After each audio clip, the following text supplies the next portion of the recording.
Hey, what is up everybody, Blazefer here, and today for you guys another video of Persona 5X. Inside today's video, guys, we're going to be going over, you pulled both Futaba and at least Cord, what should you pretty much do next? So I'm going to be at least telling you guys exactly a few things that you could possibly do and just some different outcomes. So if you guys are interested in this, be sure to sit back, relax, and enjoy the video. And as always, hit that like button, hit that subscribe button. We've been doing absolutely amazing recently, and a lot of you guys have also joined my community. So if you really want to join my community as well, check down below in the description. Should be a Discord link called Gotcha Metaverse, in which I'll be trying to keep you guys as informed as possible on anything P5X related, where it's KR, JP, TW, CN, Global, all of that good stuff. We're going to be trying to cover it.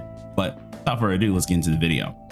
So one of the first things I wanted to go over here, of course, we have the Cord and Futaba banner. This banner recently came out, or at least the female banner in general here, in which the main two that I want you guys to get was Cord and Futaba. For those of you who don't know Cord by now, it's kind of crazy because I've been going over this character for quite a long time, but this is Cord, and of course you have the girl Futaba here that a lot of us know and love here. And both of these characters are highly valuable characters that are very interesting in the game, that really changed a lot for P5X. So in the condition that you've pulled both of these characters and you've gotten their weapons here, right?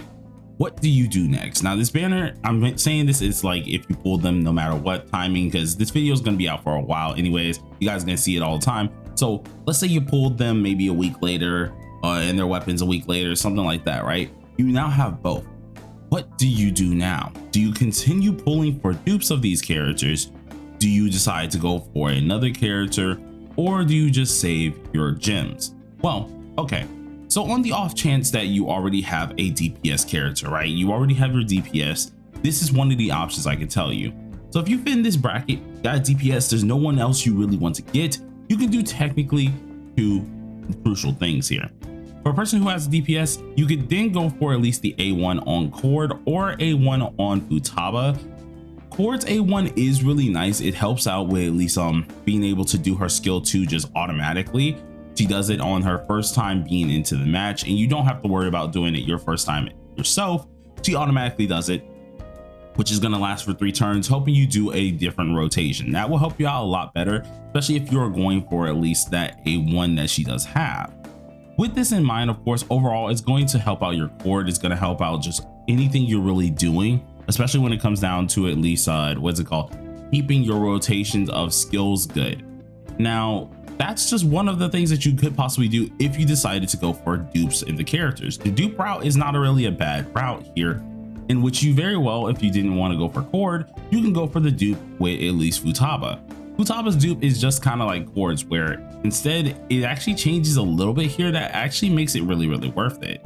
Just having the dupe 1 here, she's able to increase your crit rate by 12%, which is absolutely amazing, seeing that is now crit rate that you no longer have to at least acquaint for your character, or you can add on to your DPS characters there, and you just automatically know, hey, that's 12% that I'm automatically getting, or hey, that is 12% that I no longer have to get for my character, seeing that Futaba does provide this. Both of these A1s are absolutely amazing if you decided to go on the duping route. Like if you really wanted to dupe someone out, excuse me, my voice started dying. Like if you really wanted to dupe someone out here, that would be a decent choice. But that is only one choice out of possibly 3 or 4 that you can really do with this. So let's go over those as well. So going over the next choice, of course, you have the characters you don't want to dupe. You already have their weapon. What do you do then? Well, depending if you don't have a DPS, you very well can go for a DPS inside this banner, and which isn't really a bad call. If we're being honest, Summer Closer is actually really worth it. A lot of us are going to have Marion, so that's already part of her team anyways done. And then of course you can have a buffer, so that automatically can just get her team done automatically. So having Summer Closer is a decent DPS. Another good DPS that you very well could go for is Makoto, as although time has weathered at her a little bit here, she's still a very popular choice and a very strong character, to say the least. She's the only nuke DPS that we do have inside of the game, so having her as well would be pretty darn worth it if you really wanted to go for it, but that's honestly up to you.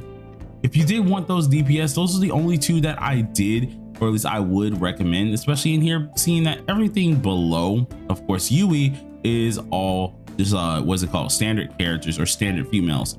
So if you wanted to and you needed a DPS, this is another route you can take. Reason being for this is why I only recommended these two is because for Summer Closer here, her herself does a lot of damage in general and her team is fairly easy to build. As for Makoto here, we should already have her team pretty much built with Vino, and you could very well use Leon as well. But Makoto herself is a single target that is the only nuke single target that's in here that does hit pretty darn hard as well. She's pretty darn interesting, and I don't think we're going to get another nuke single target character for quite some time. So if you wanted to get her as a DPS, she'd be a solid pick. Now, for some of you guys who are out here like, what about Haru? The reason why I didn't choose Haru as a solid DPS pick in here is because the things that you do require for this character. Makoto, you can kind of work with her 4-star. Same goes with at least Closer. You can work with their 4 stars. Their 5 stars are also amazing, but you can work with their 4 stars. When it comes down to at least Haru, somewhat you can work with her 4-star, but there's a lot of prerequisites to her. One, her team is definitely necessary, especially if you wanted to get the best out of her, and that is going to require Summer Moko. So if you already have summoned for both Futaba and you summoned for Cord, you only have 1 slot left to summon for. So if you decided to go for Summer Moko, that means you can't really summon for Haru. Or if you decided to summon for Haru, it means you really can't go for Summer Moko. See what I'm getting here at this point? Now, if you did go ahead and only summon one of them, you very well could do Haru and Summer Moko as your last 2 slots here. But do keep in mind, Haru, her team in general is very much so restrained on needing a lot of weapons here. Summer Moko herself doesn't need her weapon, but you will need to max out that 4-star weapon of hers to really get at least some decent leverage on it. And then of course, if you wanted her to actually heal properly, you would need that 5-star weapon. As for Haru herself, you could use a 4-star weapon, but I'm just straight up being honest with you. The 5-star is your only savior and hope here, mainly because Haru is very stingy on her EHR that she does need. So you have absolute most supreme build to keep her actually in check, which still she'll be dropping off a little bit here, or either you have her 5-star weapon. There's no in between when it does come down to this character. And even after having this character, in which I have her A1, my brother has her A3, and I think a friend of mine has her A6, she still feels a little bit lackluster.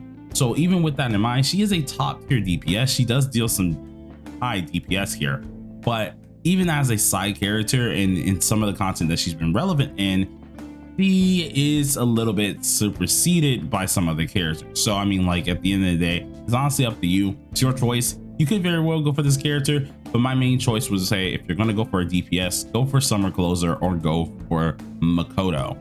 But that's another option that is now out of the way, done and dusted. So we no longer have to go over, of course, the duping side of things. We don't have to go over at least characters. But if you still made it to this far into the video, be sure to hit that like and that subscribe button and just tell me, hey, what are you going to end up doing? What are you planning to do?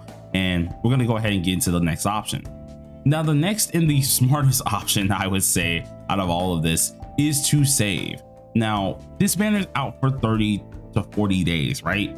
Our next banner that we should be getting will be next week, or not next week, but from right half a week from now or so, or 2 weeks from now. And we should be able to get the next actual banner unit. Now, that actual banner unit is going to be a technical ice debuffer. For a lot of you guys who had Rin, or who decided to go for Rin, this is probably going to be a character that you're going to be summoning on, especially seeing it specifies technical and a debuffer. Not to mention, ice is part of the technicals that Rin can very well so do. So saving would be a good choice. But not only saving for that banner would be a good choice for my Rin users out there, but just saving in general will be a good choice. We are coming close up to at least the anniversary, and although we have all these amazing characters, anniversary, I'm gonna just be honest with you, with most games, their anniversary units are always going to be cracked, and I see it to be the same for this game as well. So it might be wise to just go ahead and save. We also do know that for CN, Akechi's coming out around in March, so a lot of you guys might want to save as well when it does come out for that as well. So in all honesty, the best option to me would be to save your gems after you gotten yourself Futaba and Cord, as well as their weapons. Go ahead and dip out. Their A1s are useful, but they're not mandatory, so surely do keep that in mind. So without further ado, hopefully you guys enjoyed the video. If you did, please do smash that like button beforehand and consider subscribing if you are new. We do daily videos of P5X all the time, and we're only going to continue to do more. There should be a tier list that's getting updated tomorrow as well, so look out for that. And till next time, everybody, peace.